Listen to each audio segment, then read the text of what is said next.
What's up guys, Andy here from Porch Action Productions, and this is going to be part 3 of our 4-part audio for video series. Today's going to be all about music, where to get it, and how to use it for your video production. The music you pick is so important because it's going to set the tone for your video.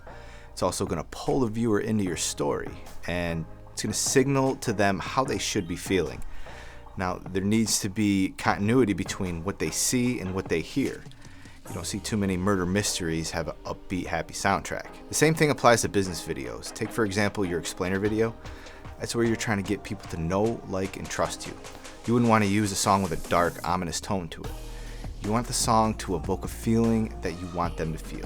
Even if it's just background music you can barely hear, the music is tapping into their subconscious, which is telling them what they're supposed to be feeling without even thinking about it. Also, along with tone, your music also sets the pace for your video.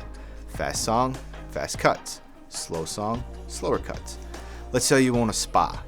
Electronic dance music at 100 beats per minute and 3 cuts per second probably isn't going to be your best choice. A relaxing song with cuts every 3 to 5 seconds is going to be much more appropriate. Let's check out what that looks and sounds like. I'm going to play 2 short clips. Each one is going to be played with a song that makes no sense, and then again with a more appropriate song.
Choosing the right song can be crucial to what you're trying to get accomplished with the video.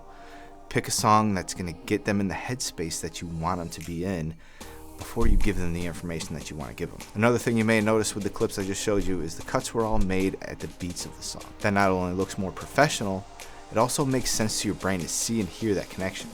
Your senses are working together and it creates an enhanced emotional state. I'll show you a quick tip to get your cuts to land on whatever beat you want every time. I'm gonna do it in Premiere Pro, but I'm pretty sure it works on a lot of editing software. Okay, so let's say we wanna take this part of the video and land it on this beat. Okay, so we're just gonna hit M on the keyboard on that beat. Move up to the video clip and hit M where the gloves touch. Then just line up the video marker with the audio marker.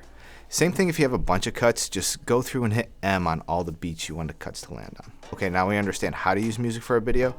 So where do we get it? Well, there's a bunch of different places to get music, from free to really expensive. I'm going to go over some of my personal favorites, as well as give you some pros and cons for each. So we'll start with the good places. I talked about this one before, and it's YouTube Audio Library, and it's a good place to go. Pros are going to be it's free. There's a good variety of genres to choose from, and it's really easy. Also, you can just put royalty-free music in the YouTube search bar, and that can work really well.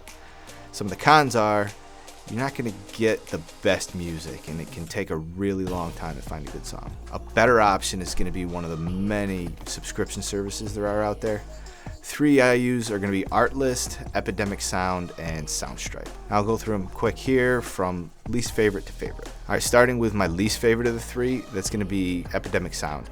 It's going to be $15 a month, and there's also a $50 a month package for businesses. Some of the pros are there's pretty good music on there. You can download individual stems, and it's really easy to search and really easy to use. There's also a more like this feature that none of the other ones have, where you can take a song and it'll actually show you a bunch of different songs that are like that original one. Some cons to Epidemic Sound are there's no commercial use with the standard license, and for commercial use it's going to be at least $250 a song. So I really only use this service for this channel. Next up is going to be Soundstripe. That's also $15 a month without sound effects and $250 a year with sound effects, I believe. Pros for Soundstripe are it comes with a commercial license, which means you can use these songs and sound effects professionally. There's a lot of really good music on it, and it's also really easy to search and use. There's also a Premiere Pro plugin that you don't even have to leave your editing software to find a song and place it into your timeline. For cons, I honestly haven't really even used it that much to find any. It's also why it hasn't ranked above my next one. It's a really good service. I just haven't had a whole lot of time to use it yet. So my favorite subscription service is definitely Artlist. That's going to be $200 a year for no sound effects and $300 a year with sound effects added. Some of the pros are going to be, it also comes with a commercial license, so I can use it professionally. It has a lot of really great music, great sound effects. Some of the cons are going to be, there's no more like this function like there is in Epidemic Sound, and there's also no monthly plan, so you have to pay that $200 or $300 shot right off the rip. As far as the good, better, best option goes for music for your videos, the best option and also the most expensive is to buy a license for either popular music, or you can pay an artist for custom music made for your stuff. Now when I say expensive, this means it can cost between a few $1,000s a song to hundreds of thousands of dollars, depending on the artist and the song that you want. I really don't have a whole lot more information on this because I just haven't had the opportunity to work with somebody that has a budget high enough to pay for something like that. So that's all I have for you today. Hopefully you walk away from this video with a little bit better understanding on how to take music and use it to enhance your video production. The next and final video in this series is going to be all about sound effects. I'm going to show you how to get those and how to use them also. Thanks so much for watching. Have a great rest of your day.